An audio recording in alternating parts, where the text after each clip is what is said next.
we are going to talk about the Paticca Samuppada. Now, if you have been following the talks that I have given throughout the series of talks, it will be easy for you to understand this.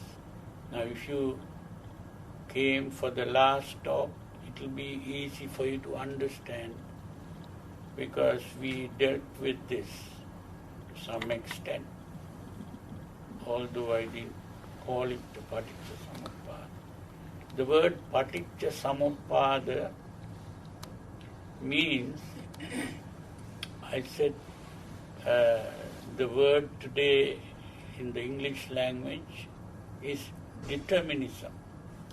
Determinism means that everything that happens in the world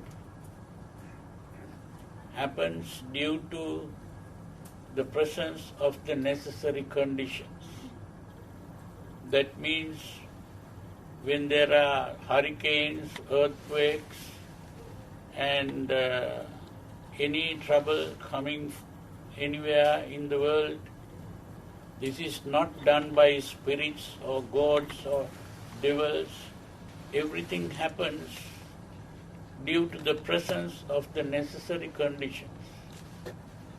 And those necessary conditions are not the work of some invisible supernatural beings. Everything is natural. Natural means that it happens due to the presence of the necessary conditions. Paticca Samuppada means paticca. The word paticca is what is called an antecedent. Antecedent means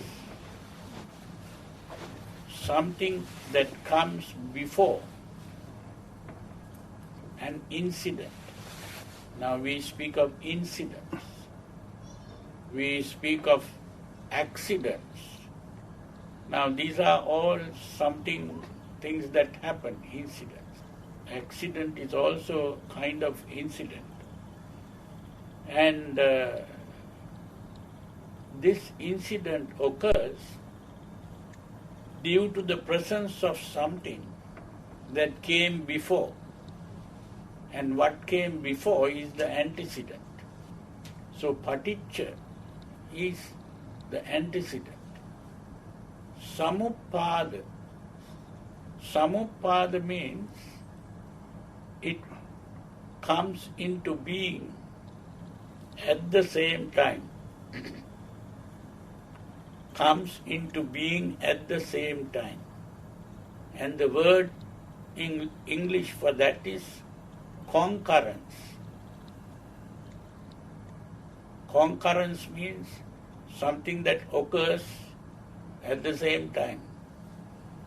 If two things occur at the same time, that is a concurrence.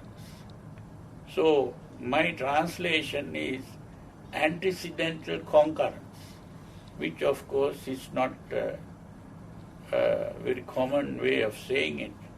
Normally people call it dependent origination. But the dependent origination is not such a good translation.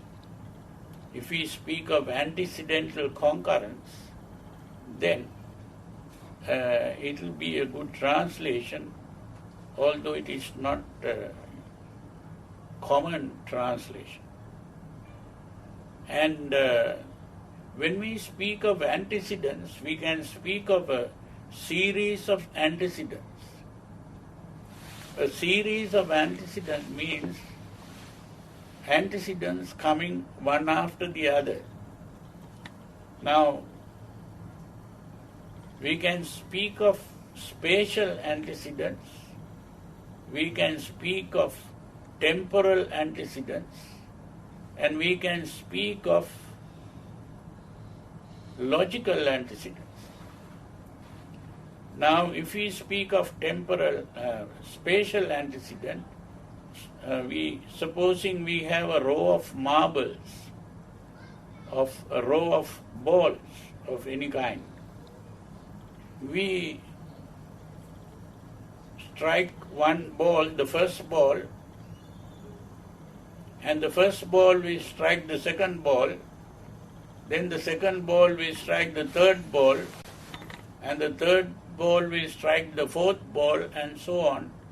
And ultimately the last ball will roll over. Now that is a series of spatial antecedents.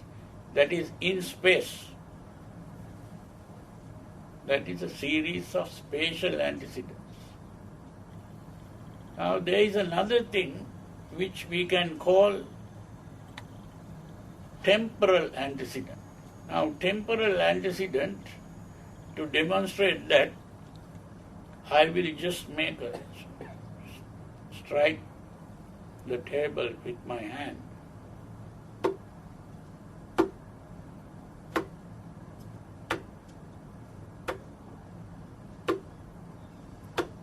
Now these are some sounds that come one after the other. That is a series of temporal antecedents, that is in time only, not in space.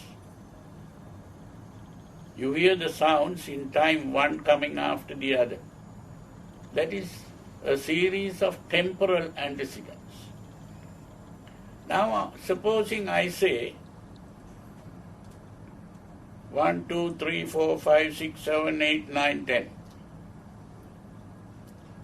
These are numbers, one coming after the other.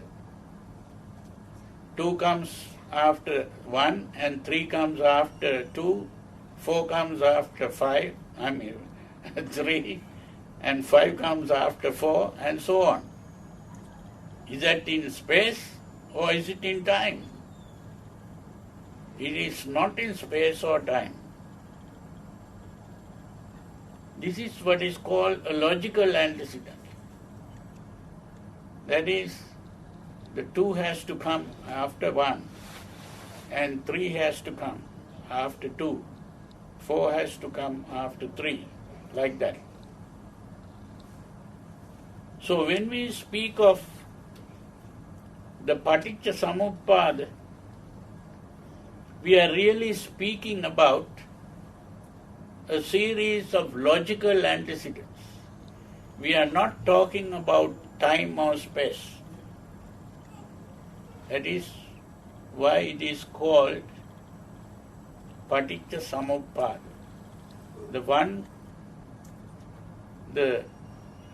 Something comes up immediately after, not immediately after, comes along with it. Now it's something like this. If your eyes are closed, you don't see anything. But the moment your eyes open, you begin to see things.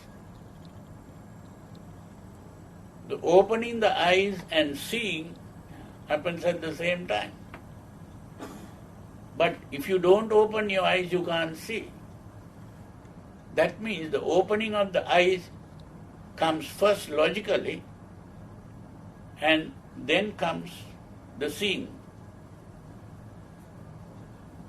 But both happen at the same time. So that is the meaning of Paticca Samuppada. So it's like that. So, if you have read about the Paticca Samuppada or studied it or thought about it, it will be easy for you to understand what I am saying. Otherwise, if you are hearing this for the first time, you will have to go and ask some other people about how this is what I was talking about. At least you'll have to read a book later maybe. The important thing is, we have this formula, avijja pacca sankhara, sankhara pacca vijnana, vijnana pacca namarupam, Namarupa pacca salayatana, salayatana pacca passo, passa pacca vedana, vedana pacca tanha, tanha pacca upadana, upadana pacca bhava, bhava pacca jati, jati pacca jara marana, soka parideva dukkha domana supayasa sambhavan.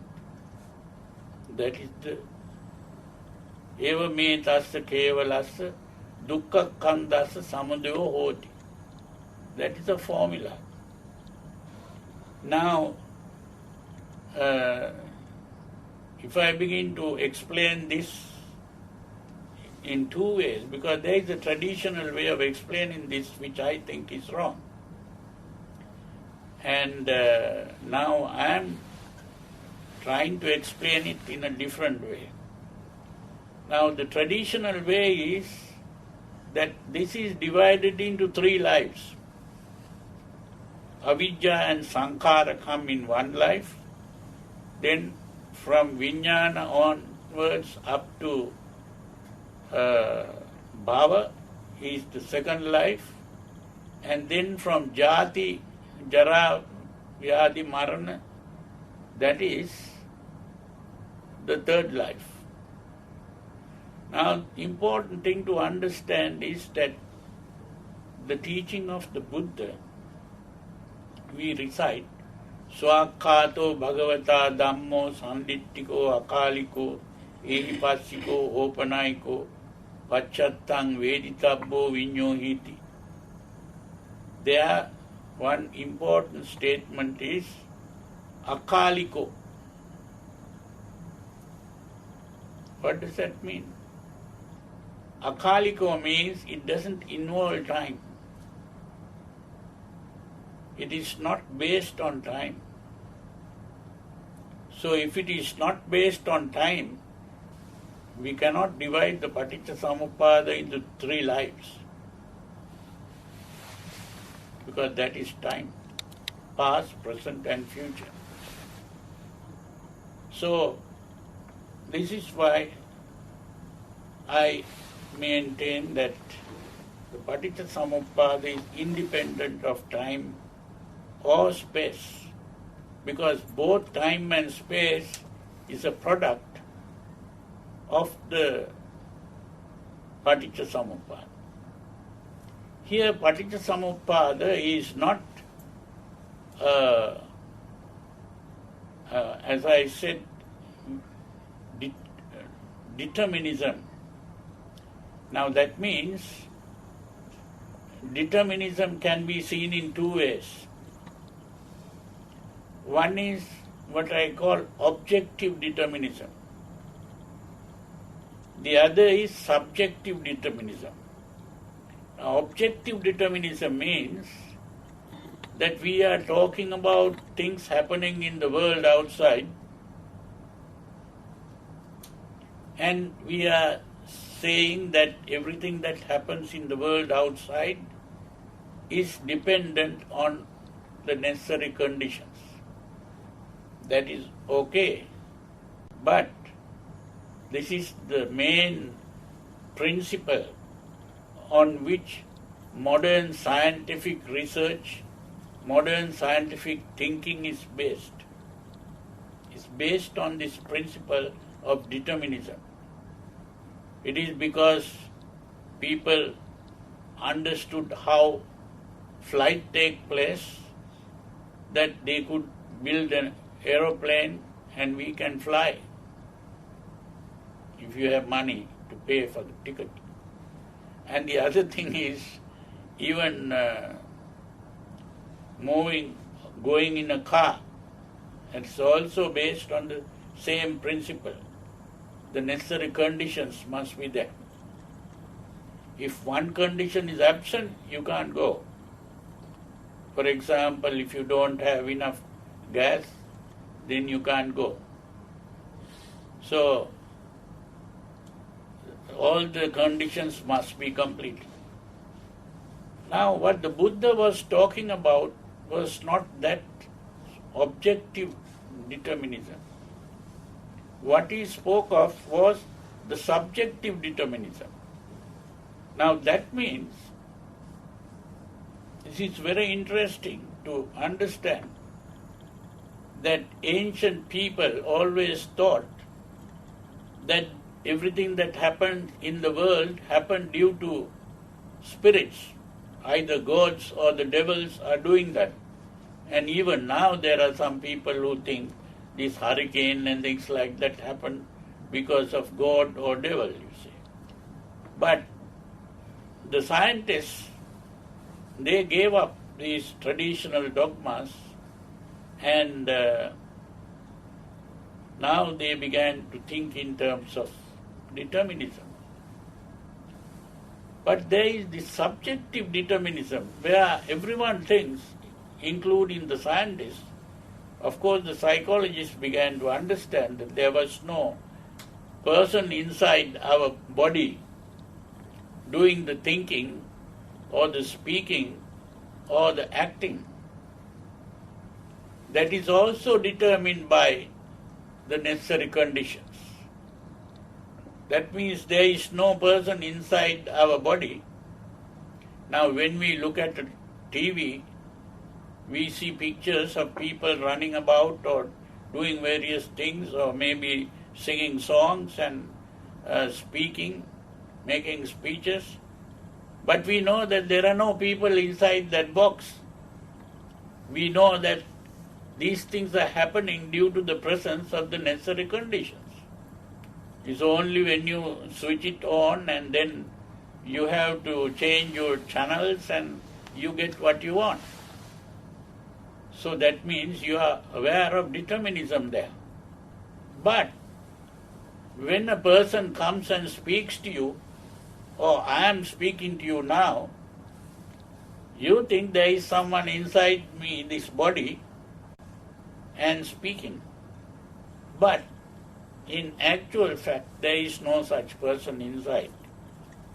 That is also happening due to the presence of the necessary conditions.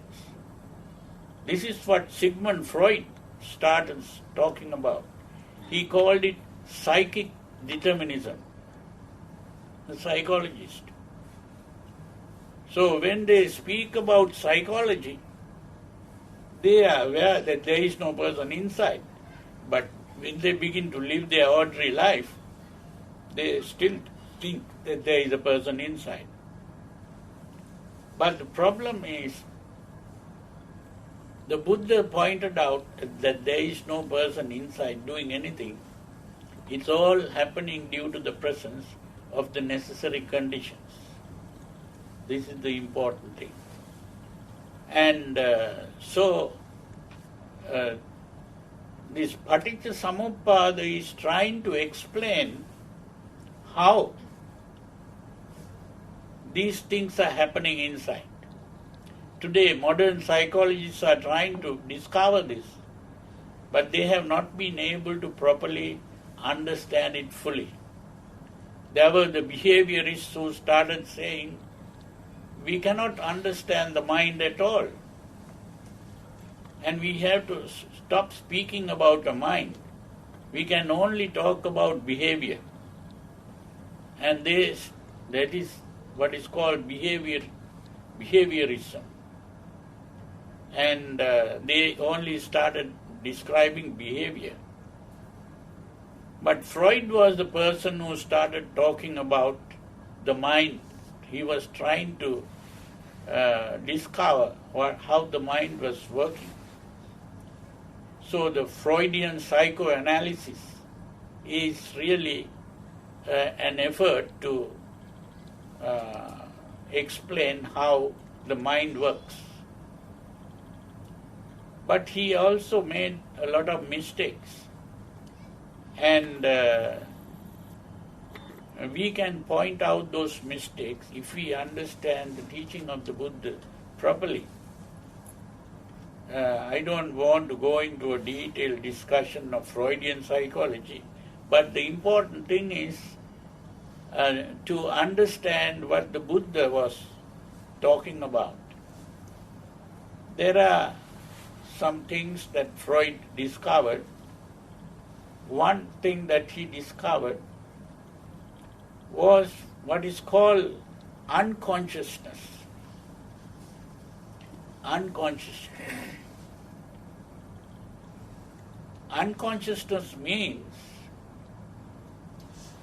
that we are not aware of how our mind becomes conscious. We only know that we are conscious, but we don't know how we became conscious. We don't know how our mind is working. Now, it's not only the mind, even the body we don't know. That's why when there is something wrong with our body, we have to go to a doctor. Why? Because the doctor knows more about our body than ourselves. What is outside the body we can see, but what is inside the body we don't know. So in a similar way, we don't know how our mind is working. Although we are conscious of the external world, we are not conscious of the internal world. We can't look within and see the mind. Although we think there is a mind. If someone asks you where is your mind, you can't tell where it is. And how your mind is working also we don't know. So that's why many people go to a psychotherapist or psychiatrist or some person like that to find out about the mind, your own mind. So this is the meaning of unconsciousness. Unconscious means you are not conscious of your mind. You are not conscious of what is going on. Now that unconsciousness is what is called avidya. The word avidya is usually translated as ignorance. This is not ignorance. This is unconsciousness. You are not aware of what is going on. That is the meaning of avidya. How did the Buddha come to know about this avidya? Last time I told you that what he did was he purified his mind, free of the what are called the hindrances, the pancha nivarana.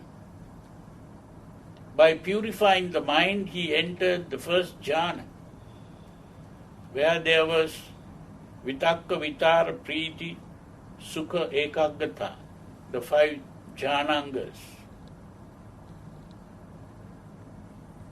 Vitakka, vichara referred to, I said, conceptual thinking. Of course, today these Hatwas and these people who try to explain, they say it is the exercise in concentration where you bring your attention to the object and then think about the object.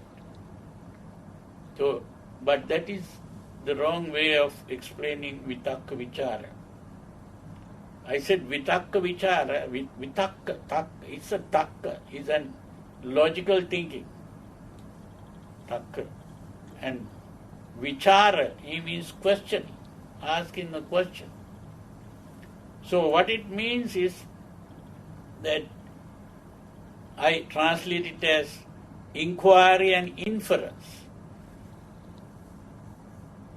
That is, when you perceive something, when you see something, you ask yourself, what is this? And then you, this is this. Now that is the conceptual thinking, forming a concept. So that is vitakka vichara, which is there in the first jhana. And that vitakka vichara is called vachi sankhara. Now this is very important to understand. Because those who talk about the Paticca Samuppada in the traditional way, the word sankhara has been explained as karma. Because the Buddha spoke of chitta sankhara, vachi sankhara and kaya sankhara. Because these three words were used, chitta, vachi and kaya, the commentators thought that Buddha was talking about karma. But there, the Buddha was not talking about karma. If you read the sutra, there is a sutra called Mahavedalla Sutra and the Chulla Vedalla Sutra. There, the Buddha explains these things. That Kaya Sankhara, he calls in and out breathing, asasa prasasa. Vachi Sankhara is vitakka vichara. And Chitta Sankhara is Vedana and Sanya. So this is important to understand. Now, if you remember what I told you last time, the Vachi Sankhara, which is Vitakka Vichara, stops when you enter the second jhana. When you enter the fourth jhana, Asvasa Prasvasa stops. The in and out breathing stops. When you enter Sanya Vedaita Nirodha, that is the last one. The Vedana and the Sanya stop.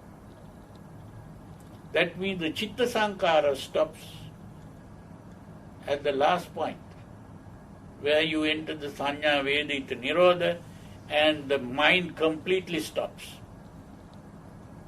Mind is an activity, I said, not an entity. And that activity stops at that point. And it is at that point that there is avijja, a complete unconsciousness.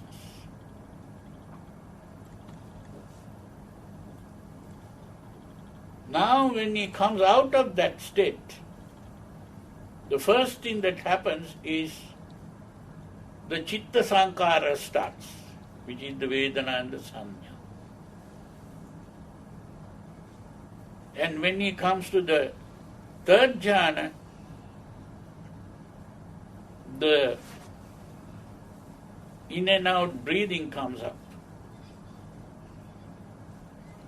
And when he comes to the first jhana, the Vitakka Vichara comes up, which is the Vachi Sankhara. So in other words, from a state of unconsciousness, these three sankharas come up,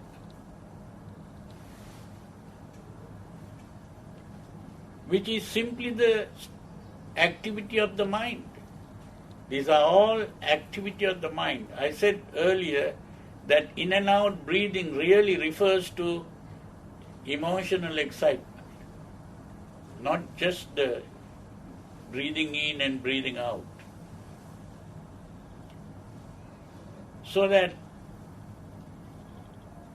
the mental activity is what is referred to as sankhara. And this mental activity is creating the world that we are aware of.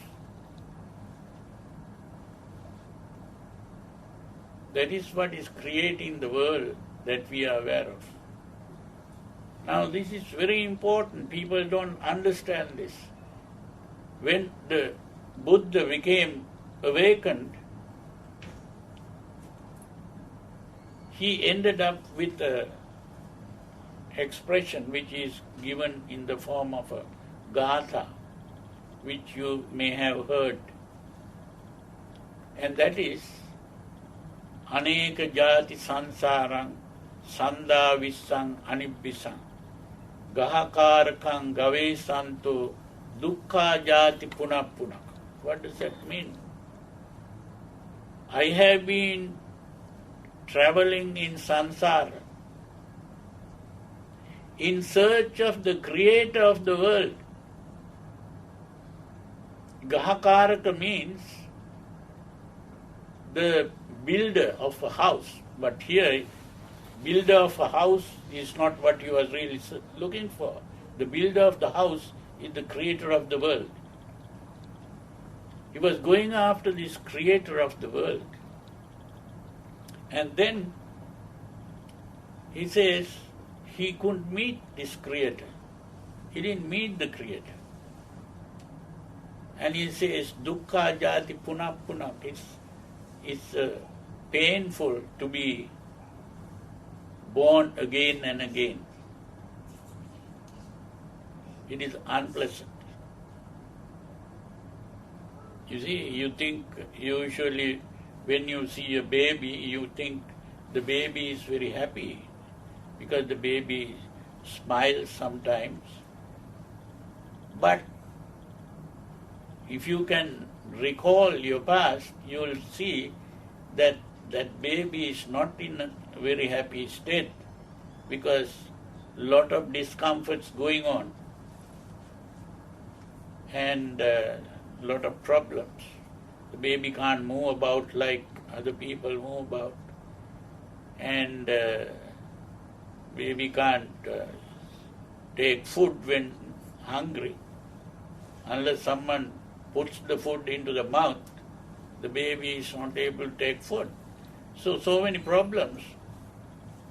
Birth itself is a big problem. That's why immediately after birth the baby cries. Not because the baby is happy. You see, even being inside the mother's womb is not such a comfortable thing. So you see, the important thing to understand is that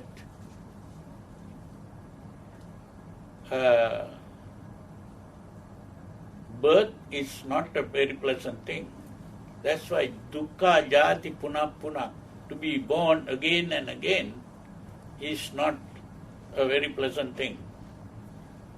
And now in the second verse, the Buddha says, Gahakaraka dittosi. What does that mean? I have seen you created. The second verse he says, now I have seen you created. Punagehang nakasi. You will not create anymore. You will not create anymore. Sabbete pasuka bhagga gahakutang visankitang. Your whole structure has been destroyed and all supports broken down. And then he says, Visankara gatan chittang. That's the important one there. Visankara gatan chittang means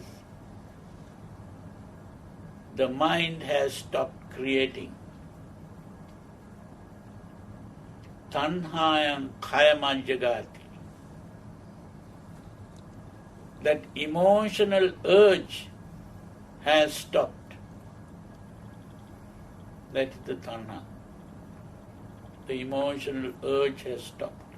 So in other words, we are creating the world. Some people ask me, who created the world? I was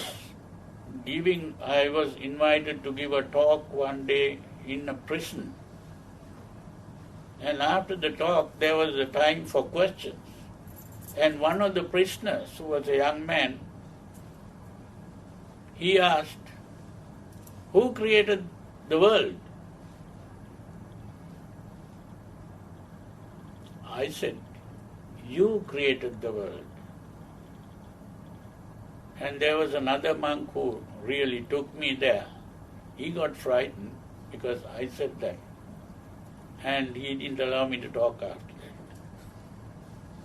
You see, the problem is that he didn't understand what I was going to say. So the important thing is, there was a deva who came one day to the Buddha and asked a question. He asked, if you travel in space, will it be possible to reach the end of the world? So the Buddha said, no. How wonderful what you say is. It's very wonderful, because I was a yogi at that my past birth. I was a yogi, and I had the power of traveling in space at very high speed, like the speed of light. And then I traveled for 100 years, and at the end of the 100 years I died, and I was born as a deva. Now what you say is the proof of that. I have proved it through my own experience. Then the Buddha says, without reaching the end of the world, this birth, old age, disease, death cannot be attained. You cannot be free from birth, old age, disease, death without reaching the end of the world. And then he says, this world, the beginning of the world, the end of the world, and the way leading to the end of the world is in this fathom-long body itself with its consciousness. What that means is, we are creating this world through the process of perception. If you read any textbook on psychology, you will begin to see how the psychologists are explaining the process of perception. They have a lot of pictures to illustrate this, and if you see those things, you will see how the world is being created by your mind.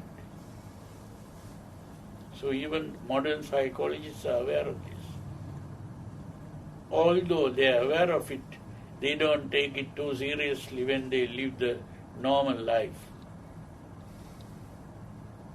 And some of these psychologists even go to church and they think their God created the world.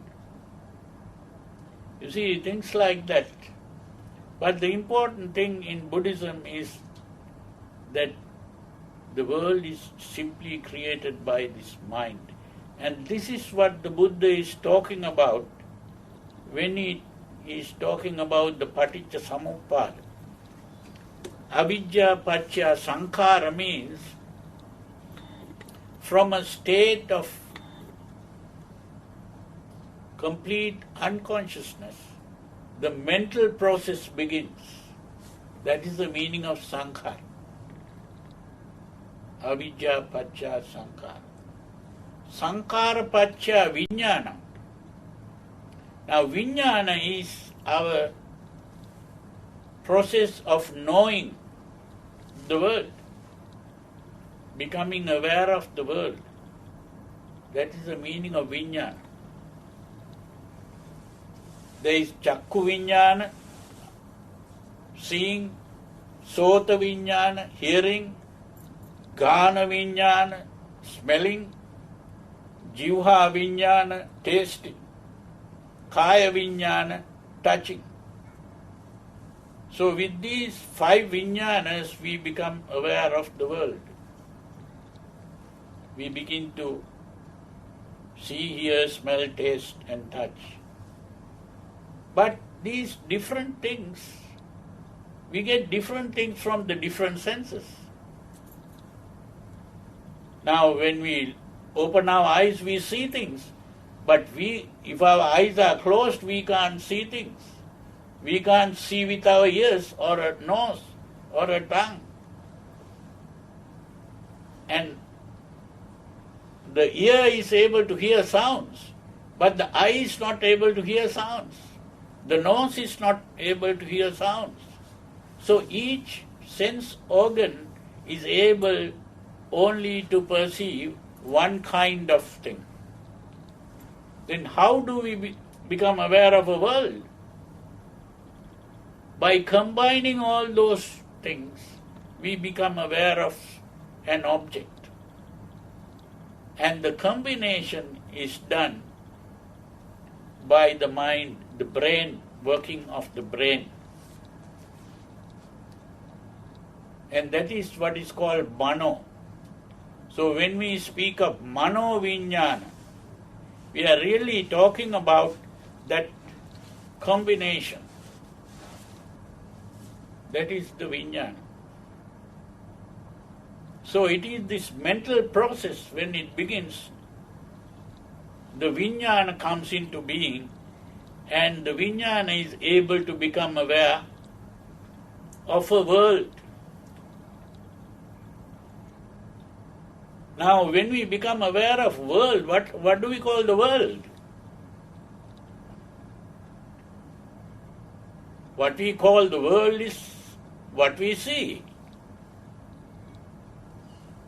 What we see is simply objects. Now I see a lot of objects here in the form of human beings here, but that is all objects that I see. And every object is a visual image. Like taking photographs in a camera, through my eyes I see pictures. And then it's not only the picture, I also form an idea of what I see. That means I give a meaning to what I see. And that I do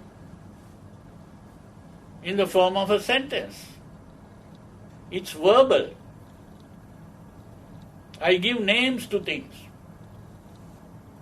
Now each one of you will have a name. And not only that, there are common names like a human being or a man or a woman or a boy or a girl. These are also common names. But you also have a specific name. Now that image is what is called the rupa. Rupa is an image. And the name I give, the identity, is the nama. That is the meaning of nama and rupa. So vijnana pacchaya nama rupam. That means when I have become aware of things through the senses, then I begin to see as objects nama rupa. The objects that I see are all nama rupa. Nama rupa go together. I see an image and I identify the image.